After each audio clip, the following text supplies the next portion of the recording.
Hey guys, so filling up my tank right now. I want you guys to comment and let me know what it costs you to fill your tank in your city. Gas prices right now, guys, through the roof right now. Now for context, I live in Grand Prairie, Alberta, and I drive a Volkswagen T1 SUV. New car, 2024, so it's not like it's an old car. And it's so expensive to fill the tank. But I want you guys to comment and let me know what it costs you to fill the tank in your city. Now let's see where this number is gonna stop, guys.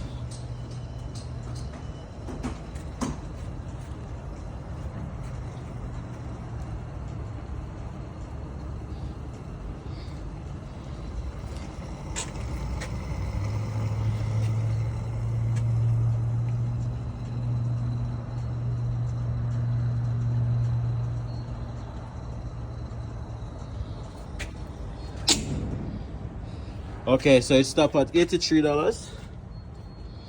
Let's just stop it up to 85. Well, actually, buck. Can't take no more, guys. $84. Comment and let me know what this would cost you in your city.